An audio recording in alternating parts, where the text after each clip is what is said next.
پته نه لګي چې څه پته نه لګي چې څه وه په دې سترګو مې تیاره وه رڼا ورځ راباندې شپه وه په ناکامه زندګۍ کې د ناکامه ژوند کیسه وه داسې کومه کشاله وه چې زما په وس کې نه وه چې د ستا نه دې جدا شم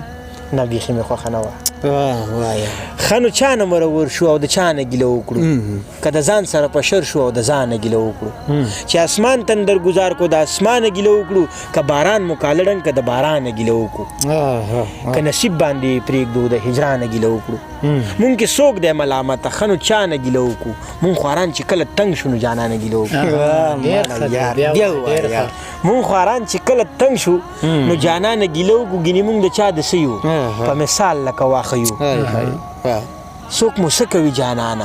که وو که نه یو نه یو چې تا پرېښي یو قسم دی ښه د زړه در نه خفه یو بس د ستا نه پرادې خوا نه د بدو نه د ښه یو نه مو کار او څه روزګار شته بس په کلي یو پراته یو مونږ مینه څه کوله خو بس لږ غوندې دوکه یو ښه د هر څه نه خبر یو خو خبر نه یو د یو اوس دې مخکې الله خیر کي بس د ځان سره اخته یو زه لیواله کیسه ختمه زه لیواله سرچپه یو ډېر ښه دی ګل زمانه څه شعرونو ته راځم بیا به نظر ته راشم ستا خبرې ملغلرې دي بیخي لکه شکرې او که منې مې را واپس شه د زړو کیسو نه لري راځه بیرته را په خلا شه راځه وایو به سندرې او مه ویرېږه له الزامه دا په څه دومره راوتري چې لیوال دې ذمهوار شي نو بیا غم د څه خبرې ډېر مهرباني څه شعرونو ته راځم ګل زمانه بیا به درته نظم ووایم نیمه شپه وه حادثه وه د ناکامه ژوند کیسه وه خاموشي وه او هجرانو ښه د غټ څاڅکي بارانو خاموشي وه او هجرانو ښه د غټ څاڅکي بارانو په اوبو کې غلغلی وه پکې یو نیمه ګلی وه لکه مړه شي ارمانونه دا شبل شان اوازونه بیخي دا معلومېدله لکه ځمکه خوځېدله ما ته اوس هم داسې یاد دي لکه اوس لوبه کېدله او لکه کور په چا راکېني چې سپوږمۍ تندر نیوله اوس لیواله غلی کېنه تا د چا چېرته منله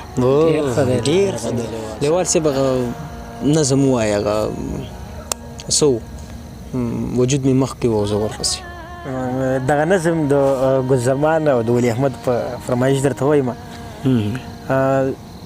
زما د ستړي ژوندون ستړی داستان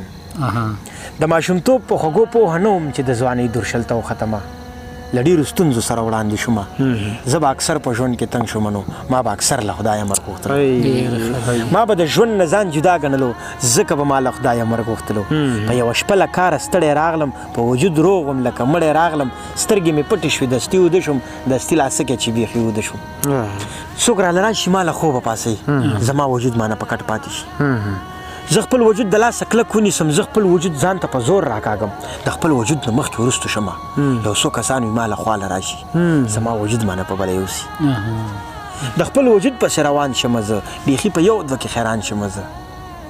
څه خلک مخکې وي او څه ورپسې وجود مې مخکې وي او زه ورپسې ډېر ښه دی والله یار واه یار واه څه خلک مخکې وي او څه ورپسې وجود مې مخکې وي او زه ورپسې چې جنازه مې له وجود ووته بیا یې اوږو باندې راپورته کړمه خپلې ډولۍ سره په خپله سیبه د کلي برکنډو ته وختمه وجود مې ونیوه د لاسه که نه ورته مې ویل راپاسه که ما پسې ښې منډې وهلې خو چا نه لیدمه ما پسې ښې سلګۍ وهلې خو چا نه لیدمه په اخري کې زما وجود له کنده وکړه کیسه اوږده وه خو بس ما درته په لنډه وکړه ډېر ښه یار سلګو نیولی وم د مخ رنګ مې بیخي خراب و د خوبه پاڅېدم د خولې خوند مې بیخي خراب و لیوال خوبونو کې خپل مرګ ولیده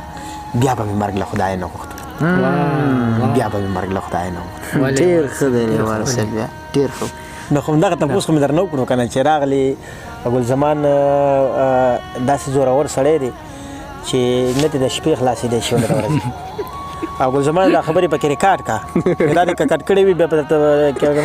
د شپه ده او د ولی احمد سره مېلمانه م یو ګپې شپې مو ولګولې او ده ویل چې د ملګري ډېر زیات غوښتنه کوي لیوال صاحب تا غواړي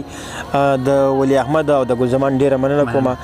او خوږو خلکو بیا به در سره په شیشه مخامخ کېږم ستاسو مینه د راسره وي تل بېمینې مه شئ قدرمن شئ مهرباني زه مې یوه خبره کول غواړم لیوال صاحب زه دومره کله نه کله داسې ښه احساس وکړم که نه چې ما ته لکه هغه اوس هغه وخت نه یم پاتې شوی شکر الحمدلله ډېر ښه احساس کوم چې ستا او د ولی احمد غونته زه فخر کوم چې یو سړی ماته وایي چې یاره ته د لیوال صاحب ملګری یاره زه تا پېژنم مثال خبر یو سړی ماته وایي چې یاره د ولی احمد ملګری نو زه ښه احساس کوم چې ستاسو غونته ملګري لرم. دا ستاسو او د ټولو کتونکو د خلکو مینه ده د لیوال سره بغیر د مینې سګي نه یار ډېره زیاته مننه لیوال صاحب د وخت راکول انشاءالله که ژوند و انشاءالله بیا به انشاءالله بنډارونه کوو. د ولی احمد هم ډېره مننه چې دومره مننه الله دې ډېر ژوند درکړي. امین. تاسو سره مهرباني.